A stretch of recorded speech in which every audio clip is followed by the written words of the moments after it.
Baik lagi kita ngobrol dengan Mas Sution. Sekarang kita fokus pada prestasi yang ditoreh oleh Mas Sutiono selama membela Persib. Mas, ada 3 gelar Mas persembahkan untuk Persib. Pasti 3 gelar itu sangat bergengsi dan punya cerita menarik. Bisa Mas ceritakan apa sisi menarik? Apakah 3-tiganya Mas ceritakan atau secara global aja?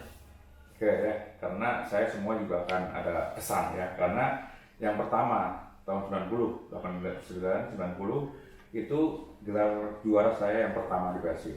Masih di Perserikatan ya 90. Itu mau sangat menarik karena itu awal kali saya ya di Persib. Itu saya masuk ke Persib, Perserikatan baru itu pertama langsung bisa bawa juara. Ya waktu masih ada Kang Ajat waktu situ ya. Nah, itu yang membuat nama saya mungkin lebih dikenal. Nah, lebih menjulang ya. Nah, di situ. Nah, tahun 90 di situ kita juga banyak gol juga ya di situ saya, karena dari pengalaman turnamen sebelumnya kita udah punya, begitu main kita udah siap gitu, hanya kita bisa juara tahun dengan alasan Persebaya waktu itu 2-0. Nah itu yang sangat awal karir saya. Terus yang kedua sebetulnya kita ada sebelum tahun 94 kita juara, 94 kita ada juga 93 kita kompetisi juga, cuma kita nggak sampai juara karena semifinal kita kalah 4 besar. Tapi di situ ada piala utama waktu itu. Piala utama yang menggabungkan Perserikatan utama 4 besar berjalan Batu dan utama. Nah kita final waktu sama kita kalah 2-0. Tapi walaupun kita kalah saya tetap dapat karena saya top skor waktu itu. Ya, waktu itu dengan 6 gol kalau nggak salah, 6 gol 7 gol waktu itu. Itu istilahnya gelar pribadi buat saya top skor. Waktu itu juga dapat materi waktu itu nggak salah ya, itu juga sangat menarik buat saya, pengalaman saya. Nah kita ke Perserikatan 93-94 itu merupakan perserikatan terakhir ya, karena gimana juga itu momen terakhir adanya sepak bola perserikatan di Indonesia. Itu juga sangat menarik sekali karena Persib juga juara di situ. Dan juara terakhir perserikatan sepak bola perserikatan yang ada di Indonesia itu terakhir, makanya nggak ada lagi penutup itu kan, nggak ada lagi berarti sampai di situ kita yang main Persib itu, makanya itu momen sejarah juga. Terus yang lebih senang lagi saya pemain terbaik waktu itu, pemain terbaik perserikatan 94. Nah itu yang membuat saya juga bangga, tim saya juara, saya pemain terbaik waktu itu ya. Sayang top skor nggak dihitung dari awal, saya waktu itu bikin 15 gol dari awal pertandingan. Dihitungnya cuma di Senayan aja waktu itu. Saya start sama dengan waktu itu striker Persebaya waktu itu siapa ya waktu itu. Berapa gol itu? 6 gol kalau misalnya selama di Senayan itu bikin. Nah itu cuma saya terakhir nendang penalti waktu lawan Persija itu mungkin nggak dihitung, padahal sama itu. Nah tapi yang apa-apa saya pemain terbaik, dapat hadiah juga gitu kan. Malah waktu itu saya sempat mau ke Amerika kan, itu sebenarnya buat tiket ke Amerika waktu itu, ada Piala Dunia kan 94 di Amerika. Iya, cuma saya izin ke keluarga, kayak terlalu lama ditinggal, ini kan sebulan saya kesana, udahlah kita mending mentah aja gitu, nggak jadi berangkat gitu. Nah itu yang perserikatan terakhir ya, itu memori indah di perserikatan. Nah situ kita dari perserikatan itu kita sampai ke Liga Indonesia ya. Sebelum Liga Indonesia kita dapat hadiah tuh pertandingan lawan AC Milan waktu itu. Sama AC Milan kita memang kalah ya, karena AC Milan 8-0 karena ditantang juga sama manajer kita waktu Pak Ateng. Kalau Persib kalah 5-0 itu masih draw gitu. Karena dia ngalahin Barca waktu itu final champion dia menang 4-0 gitu. Kalau Persib kalah 5-0 masih draw. Ya kalau bisa cuma kalah 5-0 Pak nggak siapa ya? Nah akhirnya siapa? Pak Pelo bilang, lihat aja besok kita mau main serius. Waktu itu kan yang beneran yang waktu konferensi pers itu saya dari Persib, saya, Pak Teng, Pak Thohir dari sana itu ada Lentini, Desailly, Apelo dia. Ya kita diapit oleh pemain-pemain dunia waktu itu. Itu yang pesannya. Wah, apalagi kita bisa ketemu sama mereka. apalagi Marcel Desailly, kapten tim Prancis juga dunia, ya itu salah satu bentuk sulit ya yang hal yang seperti itu kita dapatkan. Nah, itu momen juga sangat sejarah dan itu sangat berkesan juga bagi karir saya sebagai pemain. Dari situ kita ke Perserikatan itu, karena dari pengalaman dari 94 itu kan dekat nih dengan jadi hanya 1 tahun, apalagi pengalaman bertanding sama AC Milan itu mendongkrak kita untuk menambah motivasi percaya diri kita sebagai tim. Oke, kita nggak ada pemain asing gitu, tapi kan tim kita udah merasakan di Gubuk AC Milan seperti apa, itu jadi motivasi kita. Ternyata level mereka seperti itu, jadi kita ada pengalaman tuh yang bermain sangat bagus. Jadi kita saat masuk ke kompetisi, yaitu kita akhirnya dari awal terus kita kan di atas terus kan, malah mungkin juara wilayah barat kalau nggak salah versi.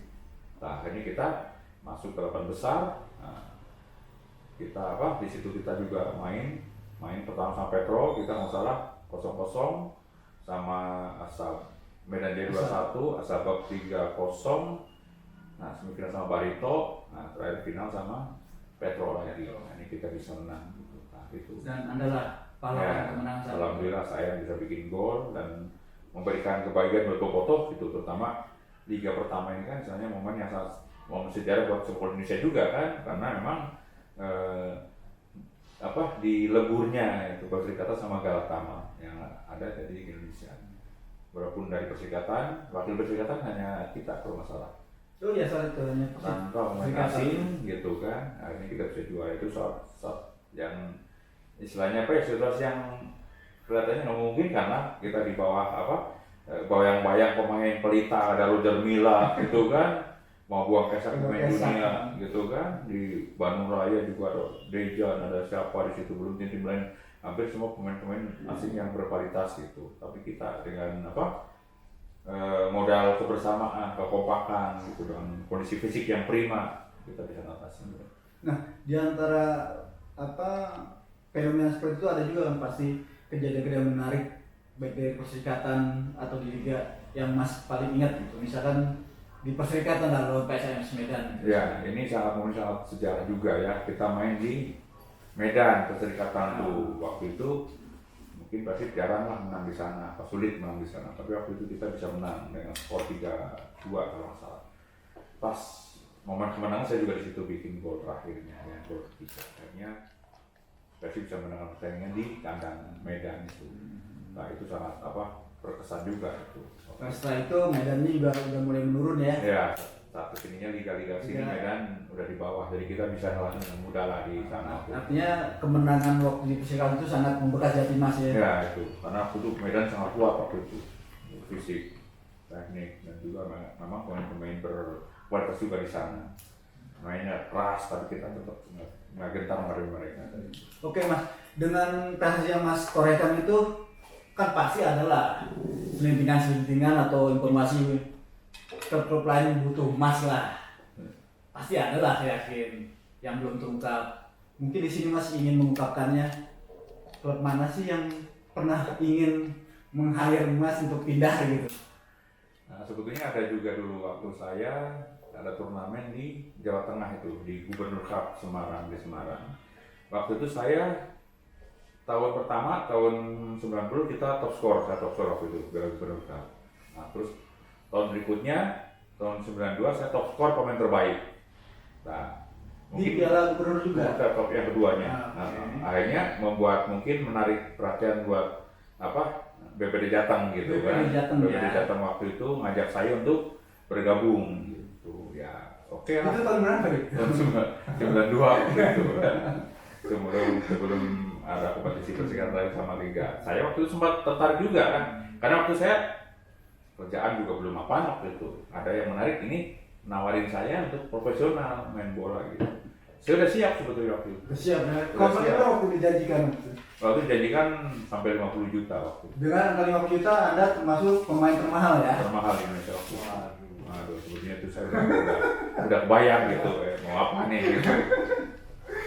Tapi belum berjodoh. Ya, akhirnya saya sebetulnya udah sempat ngobrol sama Produta itu sama Pak Denny gitu. Ini saya mau pindah ke luar di Persib lah, mau ke sana. Saya nggak ngomong berapa perusahaan, yang penting ini saya udah nyiapin uang nih 5 juta buat nembus surat surat keluar gitu. supaya keluar dari Persib. Surat Persib. Modal untuk berangkat ke PP udah nggak apa-apa, saya udah uang keluaran saya waktu Perserikatan, saya biarin aja, saya di sana udah nunggu bener gitu. Taunya udah apa istilahnya ribut, media udah ribut. Karena di Bandung kalau nggak ada yang tahu ya. Di Semarang yang ributnya ya. Akhirnya gimana apa komentar dari para pengurus Persib? Akhirnya ketua waktu mengetahui saya mau ke sana mencegat akhirnya ke Produta, nggak boleh ngeluarin saya, ya udah saya nggak bisa mana-mana.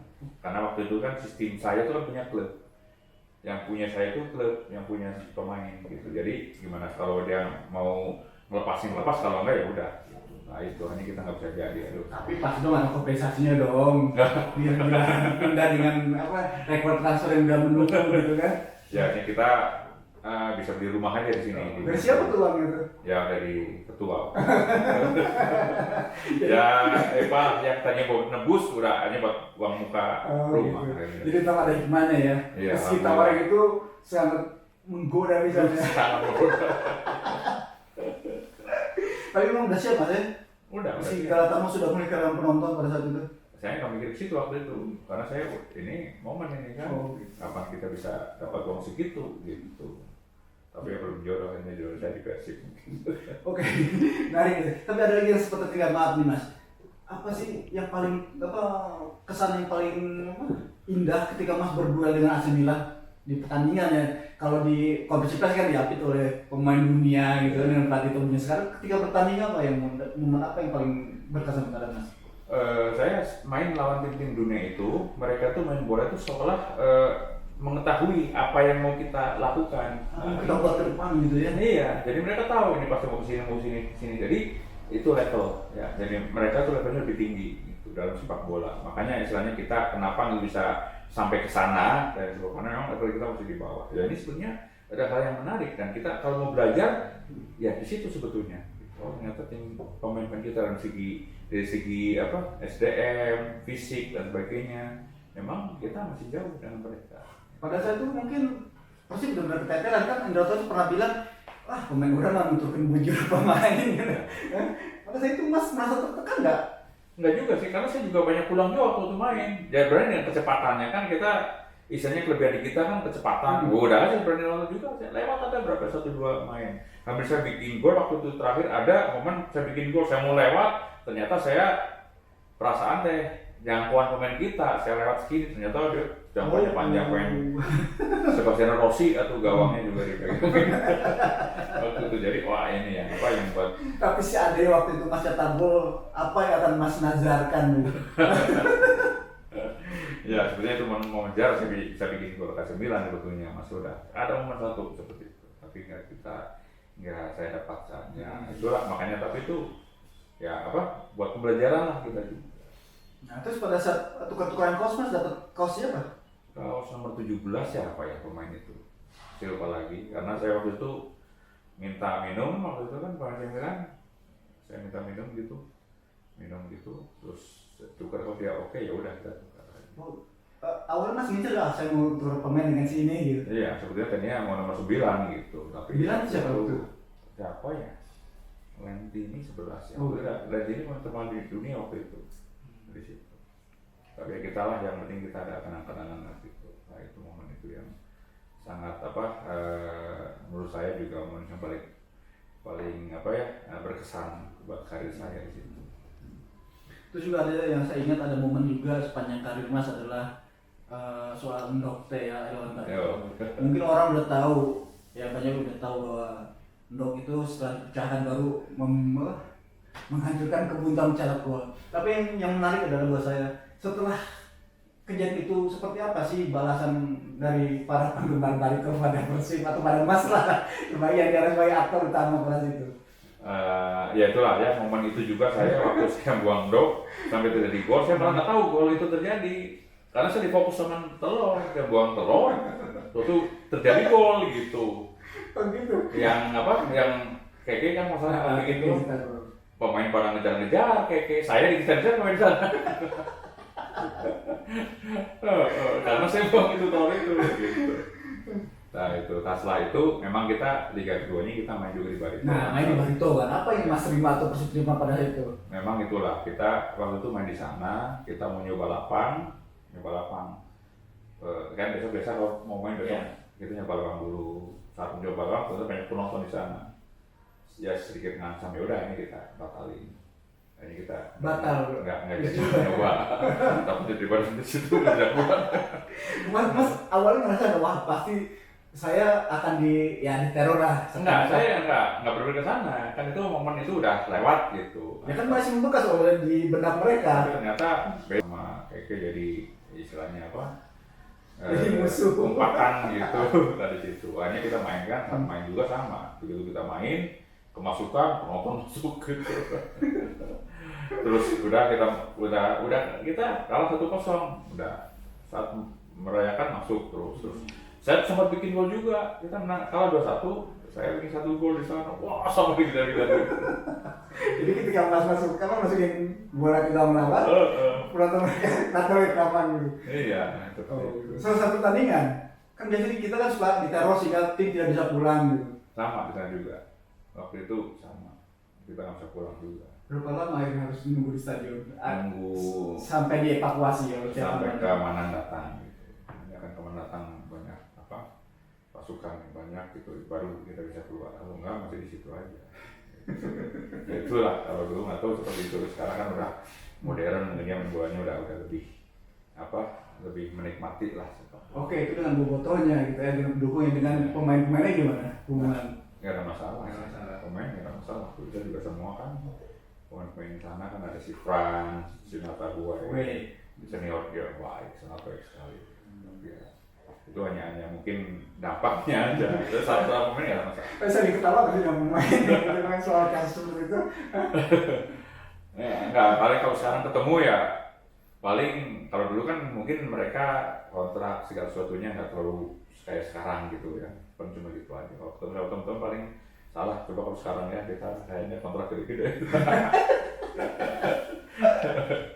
Oke, Mas, dari prestasi yang Mas raih di Persib ya, baik yang menyenangkan dan tidak menyenangkan sudah Mas rasakan, tapi akhirnya apa yang Mas dapatkan dari Persib?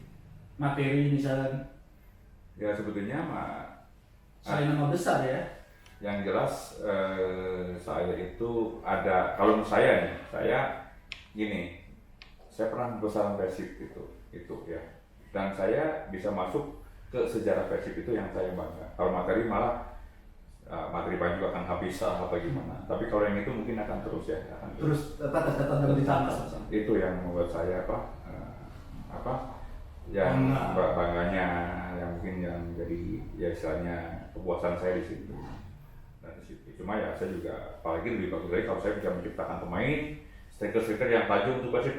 Itu jadi saya sebenarnya ada di situ. Berarti itu utang Mas yang belum tertunaikan ya? Ya. Kapan rencananya? Ya dari sekarang itu udah mulai nih. Cuma memang kan kalau cari pemain-pemain yang seperti itu, kadang saya balikin nih. Aduh, kok nggak kayak saya ya dulu, anaknya gini gitu. Saya paling hanya memberikan arahan. Hanya memang sulit sih kalau kita hanya sekedar di segitu aja. Ya kalau pemain harus ada lebih gitu kan. Lebih misalnya dia punya mental kuat, terus fisik kuat, dia bandel lah itu kan. Kita sulit kan mendapatkan pemain seperti itu. Apalagi dengan media, kadang baru di media dinaikin dikit dia udah merasa besar dan sebagainya. Ini yang problem gitu. Terus dia nggak konsisten untuk terus belajar sebelum saya jadi pemain yang benar-benar mapan gitu. Kadang baru sedikit udah ke media ini dia terus latihannya kurang, atau mungkin dia nggak ada tanggung jawab untuk karir dia sendiri. Itu mungkin masalahnya di situ. Mental ya. Ya. Bukan hanya teknik yang mengedepankan. Lebih ke mental. Tapi main depan kan memang harus kuat mentalnya di situ. Oke, Boboto, demikian obrolan kita dengan Mas Sutyono. Banyak cerita menarik yang buat kita serasa dibawa ke alam kehebatan Persib pada saat itu ya. Mas Sutyono yang datang dari kampung dan bukan siapa-siapa ternyata bisa jadi bintang, dan bahkan jika jadi pindah ke BPD Jateng mencatatkan diri sebagai pemain termahal di Galatama. Tapi memang jalannya berbeda, maksudnya harus di Persib dan menggotong ke Liga Indonesia pertama. Terima kasih Boboto. Mas Suti, atur nuhun. Sehat terus ya. Alhamdulillah.